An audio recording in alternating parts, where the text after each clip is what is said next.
iyang gobyerno ni Bongbong Marcos, papunta yan sa bangin. Maniwala kayo sa akin at sa hindi.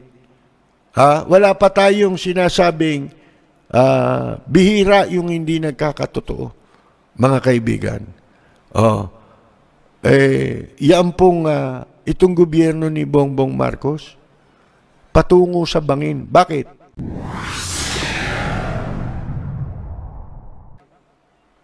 Napasok na sila ng sindikato eh. Hindi nyo alam kung sino nag-a-appoint sa gobyerno. Baka kala ninyo.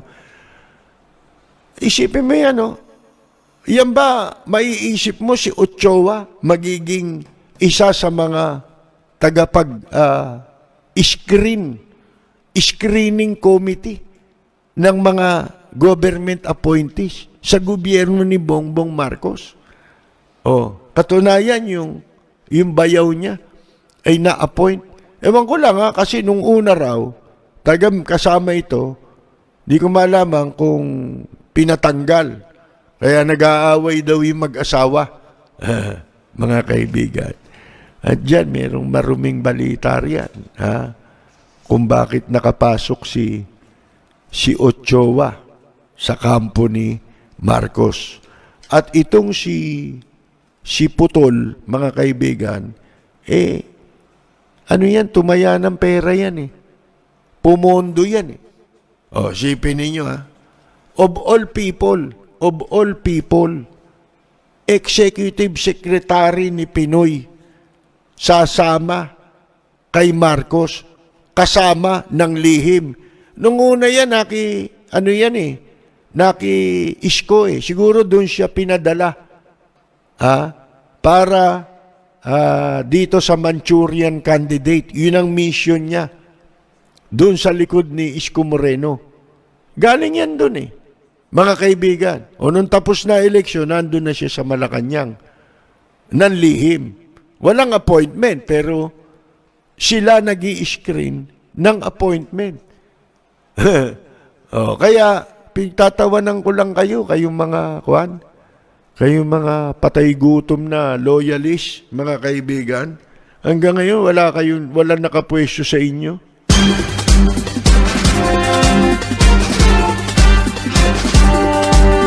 Natatandaan nyo ba? Ito, bibigyan ko kayo ng mga kasaysayan,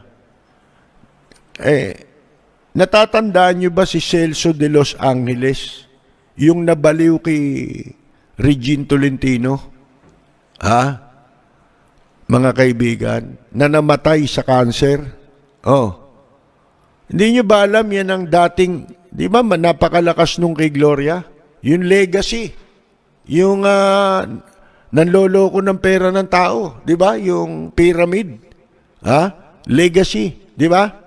Yung si Celso de Los Angeles. Mga kaibigan, yan ang amo dati ni Vic Rodriguez. Baka hindi ninyo alam. Marami kayong hindi alam kasi. Lalo na itong mga troll ni Ingkong. Sabi rito may nagsabi dyan sa atin lang daw niyan unang narinig ito. Dalabas ang kwento natin na yan sa mga susunod nating pagtatanghal.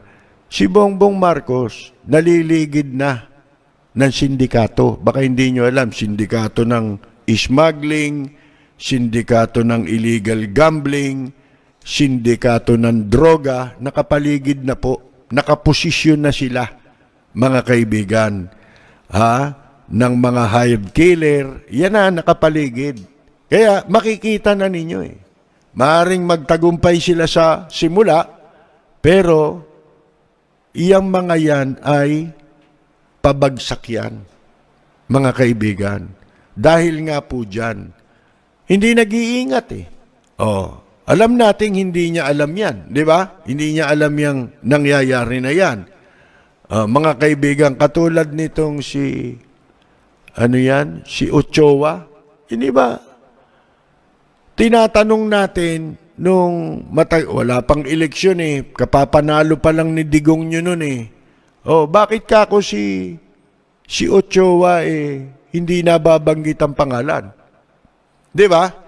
Samantalang ito ang pinaka number 1 isinusuka sa panahon ni Pinoy, mga kaibigan.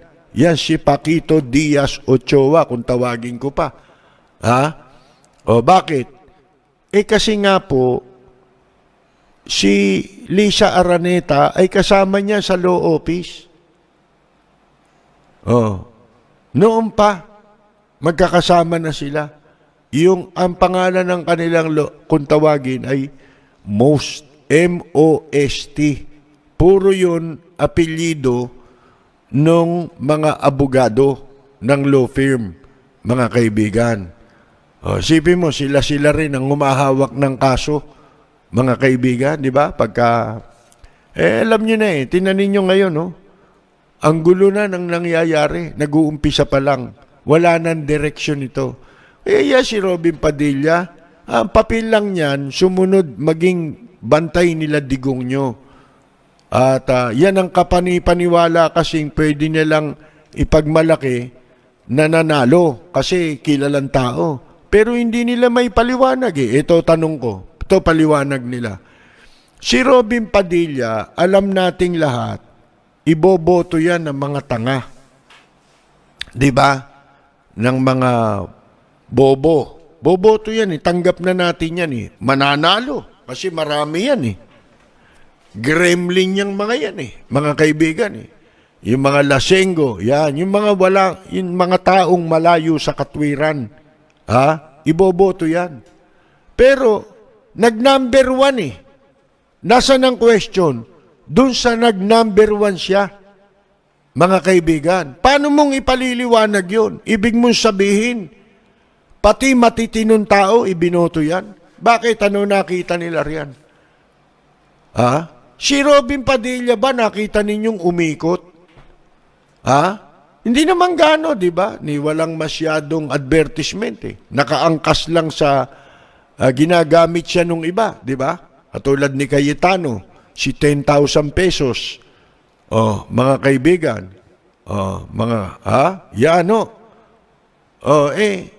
Bakit? Paano nangyari yun? Ibinoto ka rin nun? Parang ganito. Nung tumakbo si Lito Lapid 2016 ba? 2019, kumandidatong muli na senador, di ba? Yun yung tinatanong natin sa resulta ng 2019 elections na kaya pinatutunayan nating hindi totoo yan survey.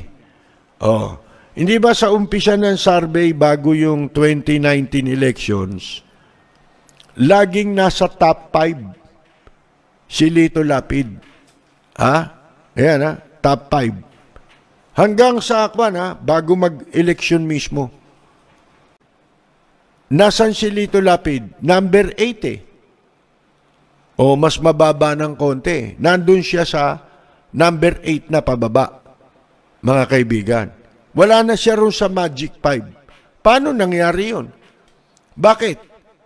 Kasi po, yung survey, mula umpisa hanggang sa before election, number 5 siya lagi. Sa Magic 5 siya lagi.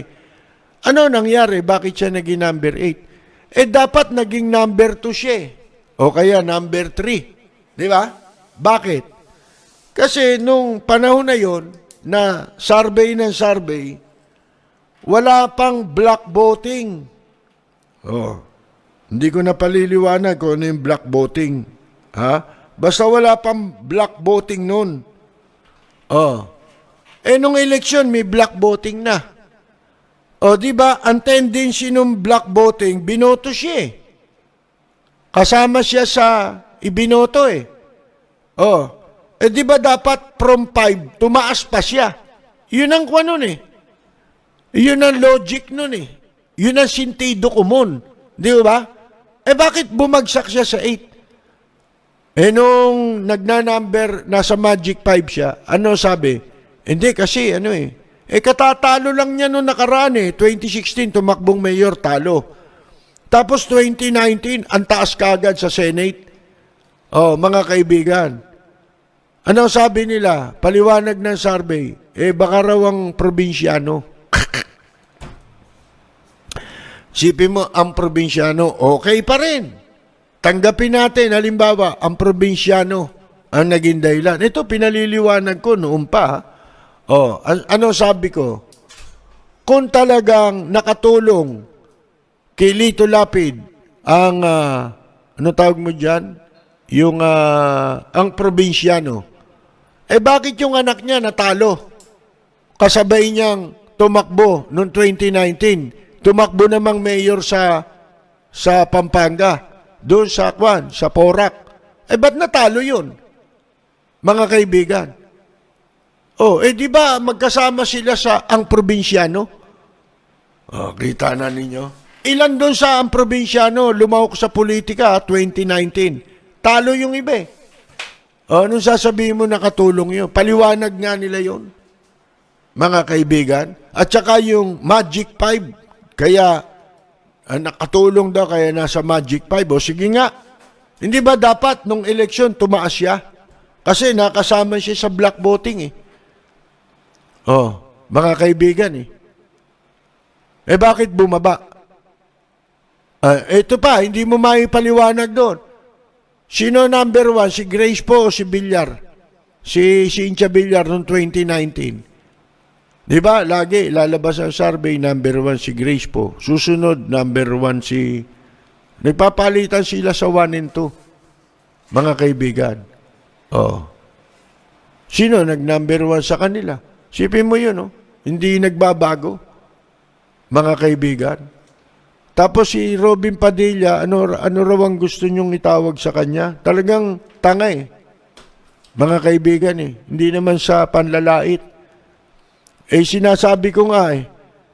Yung mga pinagsasasabi niya, nagdudunong-dunungan siya bago mag-eleksyon, nung pag-upo pa lang ni Digong nyo, hanggang sa bago mag-eleksyon, mga pinagsasabi niya, parang alam niya eh. Kaya yung mga tanga, boboto sigurado sa kanya. Kasi sa point of view ng mga tanga, matalino siya. Tayo, alam natin, di ba? Yung mga nakakaintindi, naintindihan yun. Lahat ng sinasabi niya noon, hindi pala totoo, mali pala siya, nang haka-haka laban sa Senado at sa mga senador. Bakit? Nung nandun na siya, dumuguraw ang tenga niya eh. Hindi niya raw akalain na ganun eh. Dapat daw Tagalog.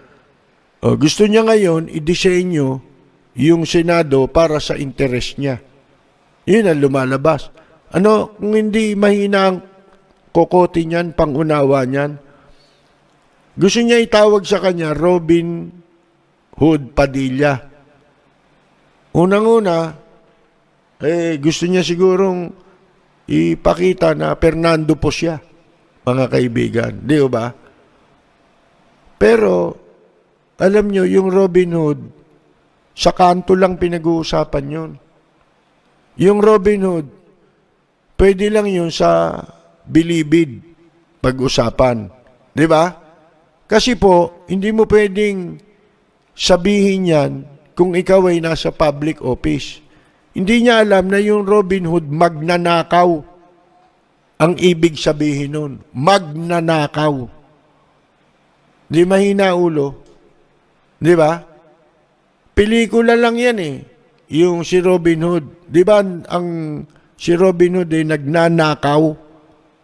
Tapos, ginajustify niya yung pagnanakaw sa pagtulong sa mahihirap, mga kaibigan. Hindi ho ba? Binibigyan niya ng katwiran. Ayun merong dyan, Leonila Vargas Roperos. Dating daan yan eh, mga kaibigan eh.